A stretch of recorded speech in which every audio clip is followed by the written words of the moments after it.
জাতীয় বিশ্ববিদ্যালয় সম্পর্কিত বিভিন্ন ধরনের তথ্য পেতে আমাদের সঙ্গেই থাকুন এবং ভিডিওটি সম্পূর্ণ দেখার অনুরোধ রইল।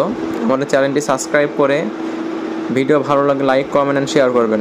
ধন্যবাদ।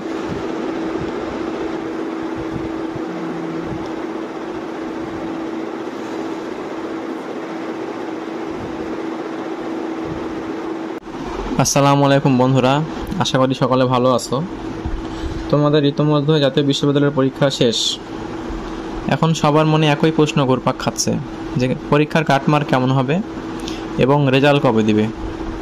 তোমরা সকলেই জানো বন্ধুরা যে জাতীয় বিশ্ববিদ্যালয় দীর্ঘ 1 যুগ পরে তাদের ভর্তি কার্যক্রম শেষ করলো, কিন্তু তাদের প্রশ্ন কিন্তু তুলনামূলক অনেক সোজা হয়েছে। যাদের প্রিপারেশন মোটামুটি অনেক না বললেও ভুল হবে, যাদের প্রিপারেশন মোটামুটি ভালো ছিল তারা কিন্তু অনেকেই ভালো পরীক্ষা দিয়েছে। তো আসো এই বিষয়ে আমরা বিস্তারিত আলোচনা করি। তো বন্ধুরা, তোমরা যারা জাতীয় বিশ্ববিদ্যালয়ের পরীক্ষায় মোটামুটি ভালো করেছো, মানে যারা 35 থেকে 40, 45 যারা অন্তত পাস করেছো, তারা যে কোনো একটা কলেজ পাবাই। সেটা হয়তো একটু অতটা ভালো কলেজ না হতেও পারে, যেহেতু প্রশ্ন এবার তুলনামূলকভাবে অনেক সোজা হয়েছে, সবাই ভালো পরীক্ষা দিয়েছে। সো 35 থেকে 40 মার্কের ভেতরে যে কোনো একটা কলেজ, হয়তো ভালো সাবজেক্ট আসবে না, তারপরেও যে কোনো একটা সাবজেক্ট, যে কোনো একটা কলেজ তোমাদের আসবেই। প্রথম যে মেরিট লিস্ট দিবে, ওই মেরিট লিস্টে না আসে দ্বিতীয় মেরিট লিস্টে যদি দ্বিতীয় মেরিট লিস্টে যদি তোমাদের নাম না আসে, তাহলে প্রথম রিলিজ স্লিপ দিবে।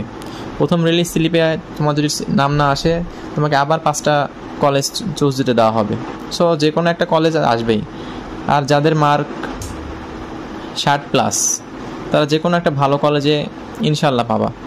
যেমন অনেক সরকারি কলেজ আছে, ঢাকার অনেক জেলা পর্যায়ে যে সরকারি কলেজগুলো আছে, Rajshahi college, Rangpur Carmichael college, তারপরে Pabna Edward college, Natore NS college, এগুলোতে যারা ভালো সাবজেক্টে পড়তে চাও তাদেরকে অন্ততপক্ষে 60+ মার্ক পেতেই হবে।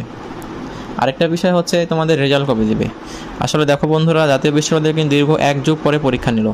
এর আগের বছরগুলোতে আমরা দেখেছি যে পরীক্ষা নেওয়া নিয়েও যে সাবজেক্ট চয়েসগুলো দেওয়া হয়েছিল, ওগুলোতে হচ্ছে 1 সপ্তাহ থেকে 15 দিন পরেই এর মধ্যে কিন্তু ওরা রেজাল্ট দিয়ে দিয়েছে। কিন্তু যেহেতু এবার প্রায় 5.5 লক্ষ শিক্ষার্থী পরীক্ষা দিয়েছে, সো তাদের রেজাল্টটা তৈরি করতে একটু সময় লাগবে। এই বিষয়ে জাতীয় বিশ্ববিদ্যালয় এখনও কোনো নোটিশ প্রকাশ করেনি। যদি নোটিশ প্রকাশ করে তাহলে আমি অবশ্যই তোমাকে ভিডিওর মাধ্যমে জানানোর চেষ্টা করব। কিন্তু এখন আজকে যেহেতু 1 তারিখ, পরীক্ষা যেহেতু 31 তারিখে শেষ হয়ে গেছে, সো আশা করি জুন মাসের মধ্যে তোমাদের রেজাল্টটা দিয়ে দেওয়ার কথা।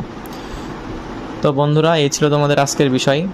যাদের ভিডিওটি ভালো লাগবে তারা আমাদের চ্যানেলটি সাবস্ক্রাইব করবে, লাইক, কমেন্ট করে পাশে থাকবে। সবাই ভালো থাকবে। আসসালামু আলাইকুম।